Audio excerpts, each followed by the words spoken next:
Le salon Ville et Patrimoine, mardi 17 juin 2025, au Palais de la Bourse à Bordeaux, sur Radio Imo et Radio Patrimoine.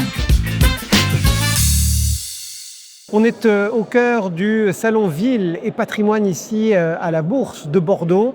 On a vu énormément d'acteurs de ce monde avec Sylvain Lévy-Valenzy, avec Radio Imo, d'autant de spécialistes qui sont venus nous parler de cette question de la réhabilitation, de l'immobilier.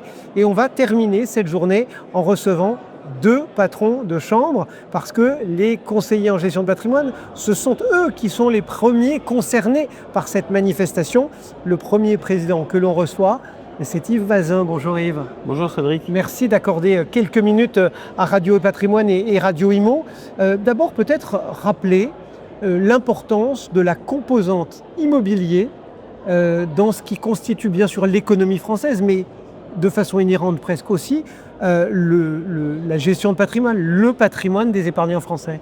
Effectivement, je pense que c'est un sujet qui est structurant, parce que très souvent on a une vision du conseil en gestion de patrimoine très financier, alors que quand on s'adresse à nos clients, la pierre angulaire de leur patrimoine, sans jeu de mots, c'est bien l'immobilier. Et sur cet immobilier, ils ont besoin de conseils, et donc c'est important que les conseillers en gestion de patrimoine aient une connaissance intime de l'immobilier, de son évolution, de ses crises.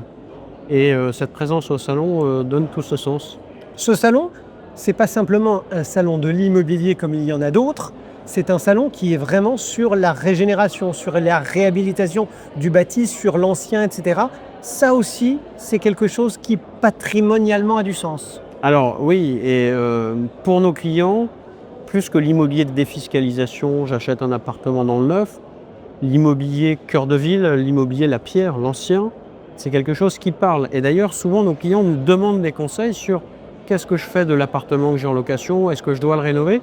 C'est un immobilier qui est beaucoup plus technique dans sa composante matérielle. Et là, ce n'est pas notre savoir-faire, et c'est intéressant d'écouter des experts, mais beaucoup plus technique aussi dans les impacts patrimoniaux, les effets de déficit foncier, etc. Et là encore, on apprend beaucoup de choses à ça. C'est vrai qu'on a découvert cet après-midi que la différence en fait qu'il y avait entre du neuf et de l'ancien réhabilité, avec, c'est vrai, les dispositifs fiscaux, etc., en fait, on s'aperçoit que cette différence qu'on pense par acquis de conscience énorme est en fait extrêmement réduite. Oui, la frontière est ténue, mais en revanche, cet immobilier-là parle vraiment à nos clients parce que c'est de l'immobilier tangible. L'immobilier neuf, c'est de la VFA. On achète sur plan, alors que quand on est sur de l'immobilier à rénover, le client en face de lui, un bien qui existe, qui peut faire peur du reste, puisqu'il est à réhabiliter, et cet accompagnement est très intéressant. Et du coup, c'est important qu'un salon comme ça existe pour vous, conseiller en gestion de patrimoine. On rappelle, c'est vraiment le public cible, et on voit d'ailleurs que vous êtes là avec la CNCGP, qui avait des formations validantes, que vos petits camarades des autres chambres, la NACOFI, la compagnie, on aura Philippe Feuille tout à l'heure, étaient là aussi. Donc c'est important pour la communauté, on va dire, de la gestion de patrimoine, d'avoir comme ça un salon, un espace de rencontre avec toutes les composantes de cette réhabilitation, de cette régénération urbaine. Oui, tout à fait, et parce que c'est quand même c'est un immobilier qui est, comme je viens de le dire, plus technique, qui nécessite un accompagnement, une compréhension.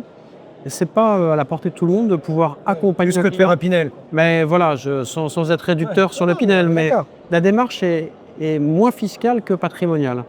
Et du coup, on ne peut pas embrasser cette matière juste en disant tenez, signez là. Il faut vraiment comprendre les enjeux. Bon, malgré tout, on a commencé notre entretien, Yves, en parlant de l'importance de l'immobilier. Il faut quand même s'accorder que si on fait un petit coup d'œil dans le rétro, ça fait grosso modo 7 ans, depuis l'arrivée d'Emmanuel Macron, que l'IMO est mal aimé par les pouvoirs publics, que le logement n'est pas une question centrale, etc. etc. Est-ce que vous venez de prendre vos fonctions de président maintenant de la CNCGP? Est-ce que le nouveau président de la CNCGP, il a envie de tirer un signal d'alarme, envoyer un message, je ne sais pas, tirer une fusée de détresse à l'adresse de nos gouvernants pour leur dire il faut remettre l'IMO au centre Alors, c'est amusant parce que ça fait écho à un échange qu'on a eu il y a quelques mois en arrière sur un salon La CNCGP ne fait pas de politique. Mais néanmoins, on est acteur de ce qui se passe. L'immobilier a connu en plus un vrai coup d'arrêt avec l'arrêt du financement. C'était l'objet de ce salon.